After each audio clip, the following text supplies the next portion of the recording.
கேடுகெட்ட சாவித்திரியோட திட்டத்தை முறியடிச்சு தமிழ்ச்செல்வி ஜெயிச்சு காட்டினதை பார்க்கும்போது யாருக்கெல்லாம் நல்லா இருந்ததோ இந்த வீடியோக்கு ஒரு லைக் பண்ணுங்க. வாங்க வீடியோக்குள்ள போலாம். தமிழ்ச்செல்வி ஒரு வழியா மொய் விருந்துலையும் ஜெயிச்சு காட்டி தேவையான பணத்தையும் ரெடி பண்ணிடுறாங்க. வீட்டுக்கு வந்த தமிழ்ச்செல்வியோ கருப்பு கிட்ட, அண்ணா நாளைக்கே நாம போய் காலேஜில் இந்த ஃபீஸை கட்டிடணும், நாளைக்கு தான் கடைசி நாள் அப்படின்னு சொன்னதும் இங்க வசந்தி இருந்துக்கிட்டு, ஆமா தமிழ், நான் கூட எம்புட்டு பணம் வரும்னு எதிர்பார்க்கவே இல்லை. நாளைக்கு சீக்கிரமாவே எழுந்து நாம காலேஜுக்கு போய் இந்த பணத்தை கட்டிட்டு வந்துடலாம். சரி தமிழ், அண்ணன் இருக்கும்போது நீ எதுக்காக கவலைப்பட்டுக்கிட்டு இருக்க? அண்ணன் நாளைக்கு நான் உன் கூட வரேன், நாம போய் காலேஜில் ஃபீஸ் கட்டிட்டு வருவோம், சரியா அப்படின்னு இங்க தமிழ்ச்செல்வியும் கருப்பும் ஒரு திட்டம் போட்டுக்கிட்டு இருக்காங்க. இன்னொரு பக்கம் இங்க ஆண்டிச்சாமி வீட்டில் இருந்துகிட்டு இருக்க சாவித்திரியோ இங்க தாமரை கிட்ட, என்னடி தாமரை இது, அந்த தமிழ்ச்செல்வியை ஜெயிக்க கூடாது, எப்படியாவது டாக்டருக்கு படிக்க கூடாதுன்னு நாமளும் என்னென்னமோ திட்டம் போட்டு கடைசியில எல்லாமே சொதப்பி போச்சு. அந்த தமிழ்ச்செல்வி அவ படிக்கிறதுக்கு தேவையான மொத்த பணத்தையும் ரெடி பண்ணிட்டாளாம்.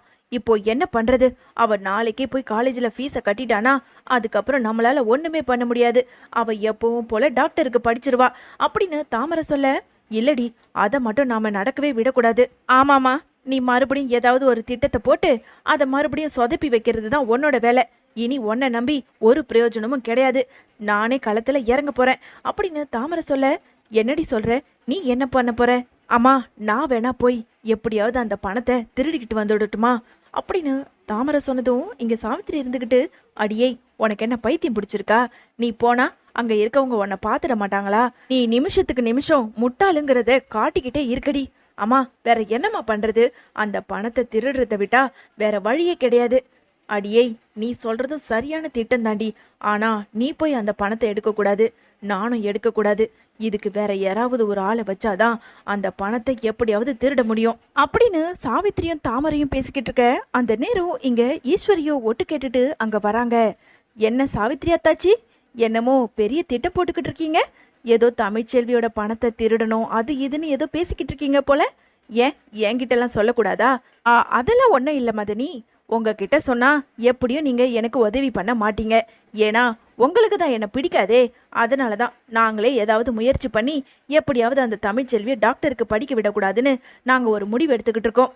என்ன தாச்சி இப்படி சொல்லிட்டீங்க? கண்டிப்பாக அந்த தமிழ்ச்செல்வி டாக்டருக்கு படிக்கிறது எனக்கும் சித்ராவுக்குமே பிடிக்கல. அதனால உங்களுக்கு என்ன உதவி வேணுமோ என்கிட்ட கேளுங்க, தயங்காம நான் பண்றேன் அப்படின்னு எங்க ஈஸ்வரியுமே சாவித்திரி கூட கூட்டு சேர்ந்துக்கிறாங்க. அந்த நேரம் இங்க ஈஸ்வரிக்குமே போஸ் ஃபோன் பண்றாரு. என்னம்மா எங்கேயோ ஊருக்கெல்லாம் போயிருக்கிறதா நான் கேள்விப்பட்டேன். அட எப்படிடா உனக்கு தெரியும்? ஆமா ஆமா, புள்ள இப்படி நடு ரோட்ல பிச்சை எடுத்துக்கிட்டு இருக்கானேன்னு கொஞ்சம் கூட உனக்கு கவலையே கிடையாது. நீ பாட்டுக்குன்னு சந்தோஷமா உன் குடும்பத்தோட நீயும் கெடா விருந்து அது இதுன்னு சந்தோஷமா தான் இருந்துகிட்டு இருக்க. எனக்கு ஒன்றும் எதுவும் தெரியாதுன்னு மட்டும் நீ நினைக்காத, எனக்கு எல்லாமே தெரியும் அப்படின்னு இங்க போஸ் சொல்ல, டே போஸ் என்னடா பேசுற? பெத்த புள்ள நீ இப்படி இருக்கும்போது நான் எப்படிடா சந்தோஷமா இருக்க முடியும்? அப்புறம் அந்த தமிழ்ச்செல்வி ஏதோ டாக்டருக்கு படிக்கிறதுக்கு மொய் விருந்தெல்லாம் ஏற்பாடு பண்ணாலாமே, இப்போ அவ எப்படி இருக்கா? அவளுக்கு பணம்லாம் ஏற்பாடு ஆயிடுச்சா அப்படின்னு போஸ் கேட்டதும் உடனே ஈஸ்வரி இருந்துகிட்டு, அதை ஏண்டா கேட்குற? சாவித்திரி அத்தாச்சி ஏதேதோ திட்டம் போட்டுச்சு, கடைசியில் அந்த கடா விருந்து நடக்காமே போய் இருக்க மக்கள் எல்லாருமே அந்த மொய் விருந்தில் கலந்துக்கிட்டு பணத்தை கொடுத்து இப்போ தமிழ்ச்செல்வி பணத்தையும் ரெடி பண்ணிட்டா. நாளைக்கு போய் அந்த ஃபீஸை கட்ட போகிறதா சொல்லிக்கிட்டு இருக்காங்க. அதனால தான் நான் சாவித்திரி அத்தாச்சிக்கிட்ட வந்து பேசிக்கிட்டு இருக்கேன் அப்படின்னு ஈஸ்வரி சொல்ல, என்னம்மா சொல்கிற? பணத்தை அந்த தமிழ்ச்செல்வி ரெடி பண்ணிட்டாளா? தப்பாச்சே. அப்போ நாளைக்கு எடுத்துட்டு போய் கட்டிட்டா அவ எப்பவும் போல டாக்டருக்கு படிக்க போறா, நான் இந்த நடு ரோட்ல பிச்சை எடுத்துக்கிட்டு தான் இருக்கணும், அப்படி தானே?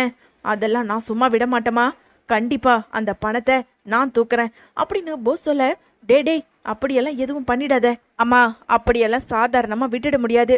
அந்த தமிழ்ச்செல்வி எப்படி டாக்டருக்கு படிக்கிறான்னு நானும் பார்த்துடுறேன், நீ போனை வை அப்படின்னு சொன்ன போஸுமே இங்க அந்த பணத்தை திருடுறதுக்காக ஒரு ஆளையும் செட் பண்றாரு. இன்னொரு பக்கம் அங்க இருந்த சாவித்திரியுமே, என்ன மதனி இன்னமும் போஸ் கிட்ட பேசிக்கிட்டு தான் இருக்கீங்க போல. சரி சரி, நான் அண்ணன் கிட்ட சொல்ல மாட்டேன். ஆமா போஸ் என்ன சொன்னா? ஏதோ தமிழ்ச்செல்வி டாக்டருக்கு படிக்க கூடாதுன்னு சொன்ன மாதிரி இருக்கு. அட ஆமா அத்தாச்சி, போஸுக்கு தமிழ்ச்செல்வியை சுத்தமா பிடிக்கவே இல்லை. அது மட்டும் இல்லை, டாக்டருக்கு படிக்கக்கூடாது, அந்த பணத்தை நான் திருடுறேன்னு சொல்லிட்டு அவன் சொல்லிட்டு ஃபோனை வச்சுட்டான். இப்போ என்ன பண்றதுன்னே தெரியல அப்படின்னு ஈஸ்வரி சொல்ல, உடனே சாவித்திரி இருந்துக்கிட்டு, அட என்ன மதனி, இதுவும் நல்ல விஷயம் தானே. அவன் யாரையாவது ஆளை வச்சு பணத்தை திருடுவான். நீங்க எதுவும் கவலைப்படாதீங்க, கண்டிப்பா அவன் மாட்டிக்க மாட்டான். நானும் இந்த விஷயத்தை யார்கிட்டயும் சொல்லவும் மாட்டேன். நமக்கு தேவை அந்த தமிழ்ச்செல்வி நல்லா இருக்கக்கூடாது, அவ டாக்டருக்கு படிக்கக்கூடாது, அவ்வளவுதான் அப்படின்னு இங்க சாவித்திரியும் ஈஸ்வரியுமே பேசிக்கிட்டு இருக்காங்க. மறுநாள் தமிழ்ச்செல்வி எப்பவும் போல தனக்கு கிடைச்ச 1,00,000 பணத்தையும் எடுத்துக்கிட்டு கருப்பு அழைச்சிக்கிட்டு ஆட்டோலையும் நேரா காலேஜுக்கு போறாங்க. காலேஜோட வாசல்ல இறக்கி விட்டதும் இங்க தமிழ்ச்செல்வி கையில இருக்க பணத்தை அந்த திருடன் பார்க்க, போஸ் வச்ச திருடனுமே அந்த பணத்தையும் பறிச்சுக்கிட்டு போக தமிழ்ச்செல்விக்கு என்ன பண்றதுன்னு தெரியாம, அண்ணே அந்த பணத்தை அதோ அந்த திருடன் பறிச்சுக்கிட்டு போறானே, ஐயோ தமிழ், ஏன் உன்னால அந்த பணத்தை நீ சரியா வச்சுக்கிட முடியாதா? இப்போ என்ன பண்றது? எம்பிட்டு கஷ்டப்பட்டு இந்த பணத்தை நாம ரெடி பண்ணோம், இப்போ அநியாயமா பறி கொடுத்துட்டு நிக்கிறோம். அண்ணே போங்கண்ணே, அவனை எப்படியாவது பிடிச்சிடுவாங்க அப்படின்னு தமிழ்ச்செல்வி என்ன பண்றதுன்னு தெரியாம அங்கேயே கத்தி கதறி அழுதுகிட்டு இருக்காங்க. இன்னொரு பக்கம் அங்க எடுத்துக்கிட்டு போன திருடனுமே தகவலை அங்க போஸ் கிட்ட சொல்ல, போஸுமே ஈஸ்வரிக்கு ஃபோன் பண்ணி தமிழ்ச்செல்வி கிட்ட எப்படியோ பணத்தை திருடியாச்சுங்கிற விஷயம் சொல்ல, ஈஸ்வரியுமே அந்த விஷயத்த சாவித்திரி கிட்டையும் சொல்ல, இங்க எல்லாருமே ஒரு வழியா சந்தோஷப்பட்டுக்கிறாங்க. இப்ப இருக்கு அந்த தமிழ்ச்செல்விக்கு என்னமா ஆட்டம் போட்டா, டாக்டருக்கு படிச்சு தீருவேன், இந்த குடும்பத்தை பார்த்துப்பேன், என்னென்ன சீன் போட்டா, இனிமே அவளுக்கு என்ன நடக்க போகுதுன்னு மட்டும் பாருங்க மதினி அப்படின்னு ரொம்ப சந்தோஷத்தோடவே சாவித்திரி, தாமரை, சித்ரா, ஈஸ்வரின்னு எல்லாருமே சந்தோஷத்தோட இருந்துகிட்டு இருக்காங்க. இன்னொரு பக்கம் பணத்தை பறி கொடுத்த தமிழ்ச்செல்வி கிட்ட கருப்பு வந்து, என்ன தமிழ், பணத்தை ஒன்னால ஒழுங்கா எடுத்துக்கிட்டு வர முடியாதா? பாரு, எங்க இருந்தோ வந்த அந்த திருடன் இந்த பணத்தை எல்லாத்தையும் எடுத்துக்கிட்டு ஓடிட்டான்.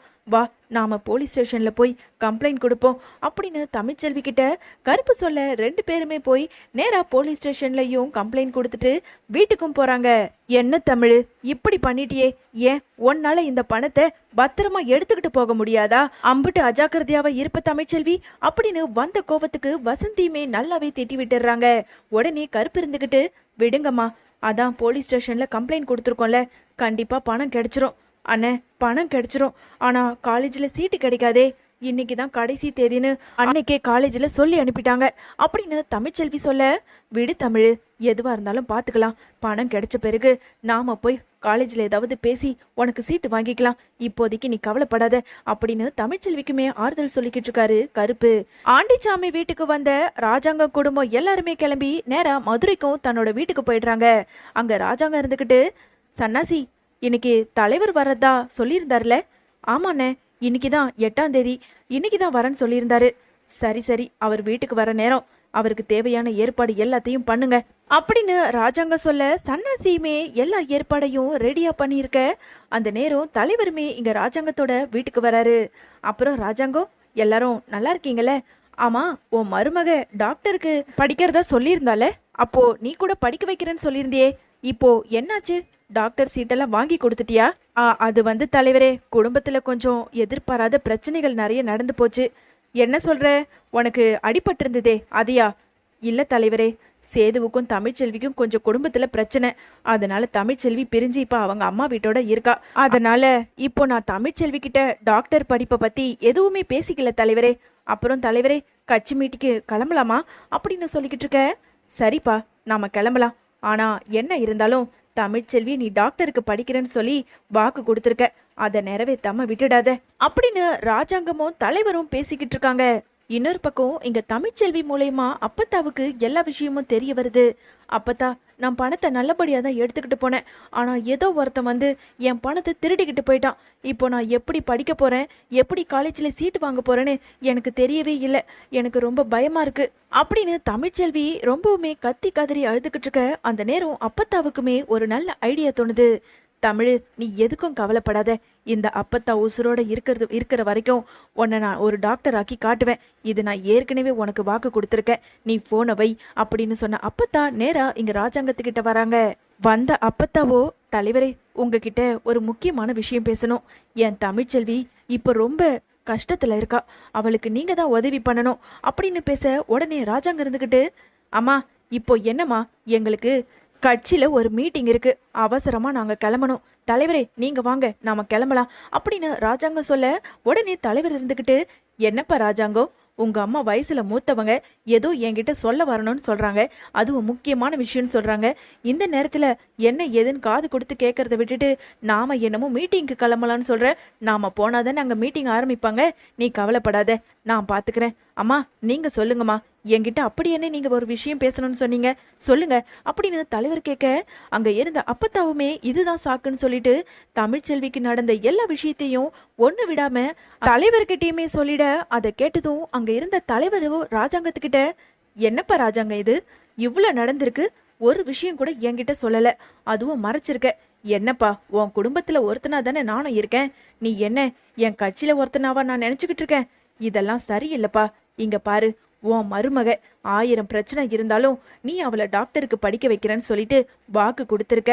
இப்படி இருக்கும்போது தான் சுயநலமா எப்படியாவது பணத்தை ஏற்பாடு பண்ணணும்னு மொய் விருந்தும் ஏற்பாடு பண்ணி அதுல வந்த பணத்தையும் எடுத்துக்கிட்டு ஃபீஸ் கட்டுறதுக்காக போயிருக்கு புள்ள. கடைசியில அந்த பணத்தையும் எவனோ ஒருத்தன் திருடிட்டு போயிருக்கான்.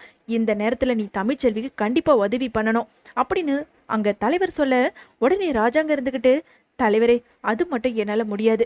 ஏன்னா என் புள்ள சேது தமிழ்ச்செல்வி ஒட்டு மொத்தமா வெறுத்து ஒதுக்கிட்டான். அப்படி இருக்கும்போது என் பிள்ளைக்கு எதிரா என்னால எதுவுமே பண்ண முடியாது. தயவு செஞ்சு என்ன தப்பா எடுத்துக்காதீங்க அப்படின்னு ராஜாங்கமும் இங்க கை விரிச்சிடுறாரு. இன்னொரு பக்கம் இங்க தலைவர் இருந்துகிட்டு அப்பத்தா கிட்ட, இங்க பாருங்கம்மா, நீங்க எந்த கவலையும் படாதீங்க. ஆமா, தமிழ்ச்செல்விக்கு எந்த காலேஜில் சீட்டு வாங்கணும்னு சொல்லியிருந்தா நீங்க தமிழ்ச்செல்வியை நேரா அந்த காலேஜுக்கு வர சொல்லுங்க, நானும் இப்பவே அங்க போறேன் அப்படின்னு இங்க தலைவர் ஒரு நல்ல விஷயத்த சொல்ல, உடனே அப்பத்தாவுமே அங்க தமிழ்ச்செல்விக்கு ஃபோன் போட்டு நேரா அங்க காலேஜுக்கு தலைவர் உன்னை வர சொல்லியிருக்காருன்னு விஷயத்தையும் சொல்ல, தமிழ்ச்செல்வியும் கிளம்பி நேரா அங்க காலேஜுக்கும் போறாங்க. வசந்தி தமிழ்ச்செல்வி கருப்புன்னு 3 பேருமே காலேஜுக்கு வர அங்க வெளியே இருந்த அப்பத்தாவோ, என்ன தமிழ் இம்புட்டு நேரமாவா ஆக்குறது, சீக்கிரமா வா, உள்ள தலைவர் இருக்காரு, நான் எவ்வளவோ பேசி ஒரு வழியா சமாளிச்சு வச்சிருக்கேன், அவரு உனக்கு டாக்டர் சீட் வாங்கி கொடுக்குறேன்னு சொல்லியிருக்காரு அப்படின்னு அப்பத்தா சொல்ல, இங்க தமிழ்ச்செல்வியோ ரொம்ப ஆனந்த கண்ணீர் விட்டுக்கிட்டு இருக்காங்க. அழறதெல்லாம் அப்புறம் பார்த்துக்கலாம், வா தலைவர் உள்ள இருக்காரு அப்படின்னு சொல்லி இங்க தமிழ்ச்செல்வியை அழைச்சிக்கிட்டு நேரா உள்ள போறாங்க. உள்ள போனதும் தமிழ்ச்செல்வியை பார்த்து இங்க தலைவர் இருந்துகிட்டு, ஏமா நான் உங்க குடும்பத்துல ஒருத்தனா தானே இருக்கேன், அப்படி இருக்கும்போது படிக்கிற பொண்ணுக்கு என்னால உதவி பண்ண முடியாதா என்ன? ஏன் என்கிட்ட ஒரு வார்த்தை ஃபோன் போட்டு தலைவரே நான் டாக்டருக்கு படிக்கணும் எனக்கு உதவி பண்ணுங்கன்னு சொல்லியிருந்தா நான் பண்ணியிருப்பேனேமா. அதை விட்டுட்டு மொய் விருந்து அது இதுன்னு ஏதேதோ ஏற்பாடு பண்ண, கடைசியில யாரோ பணத்தை திருடிக்கிட்டு போயிருக்காங்க. இனிமே நீ எந்த கவலையும் பட வேண்டாம், உனக்காக நான் இருக்கேன். நீ எத்தனை வருஷம் டாக்டருக்கு படிக்கணுமோ அத்தனை வருஷமும் படி, மொத்த வருஷத்துக்கும் நான் உனக்கு ஃபீஸ் கட்டி உன்னை நான் படிக்க வைக்கிறேன் அப்படின்னு இங்க தமிழ்ச்செல்வி கிட்ட தலைவர் சொல்ல, தமிழ்ச்செல்வி வசந்தின்னு எல்லாருமே கண் கலங்குறாங்க. இன்னொரு பக்கம் தமிழ்ச்செல்விக்கு டாக்டர் சீட்டு ஒரு வழியா தலைவர் வாங்கி கொடுத்ததை தெரிஞ்சுக்கிட்ட சாவித்ரி, ஈஸ்வரி, சித்ரான்னு 3 பேருமே பேசிக்கிட்டு இருக்க, என்ன மதனி இது, நாம எம்புட்டு பண்ணியும் கடைசியில அந்த தமிழ்ச்செல்விக்கு டாக்டர் சீட்டு கிடைச்சிருச்சு. நான் என்ன பண்ணட்டும் அத்தாச்சி, நானும் எவ்வளவோ முயற்சி பண்ணி அந்த பணத்தையும் திருட பார்த்துட்டோம். கடைசியில எப்படியோ தலைவர் மூலயமா அந்த தமிழ்ச்செல்விக்கு உதவி கிடைச்சிருக்கு. எல்லாமே இந்த அத்தைய சொல்லணும். அத்தை மட்டும் நடுவுல வந்து தலைவர்கிட்ட பேசலனா இன்னொரு அந்த தமிழ்ச்செல்வி தலையில முக்காடு போட்டுக்கிட்டு வீட்டுல உட்காந்து அழுதுருப்பா. இப்போ டாக்டர் படிக்க சீட்டும் வாங்கிட்டா, என்ன பண்ணி தொலைறதுன்னே தெரியல அப்படின்னு இங்க எல்லாருமே புலம்பிக்கிட்டு இருக்காங்க.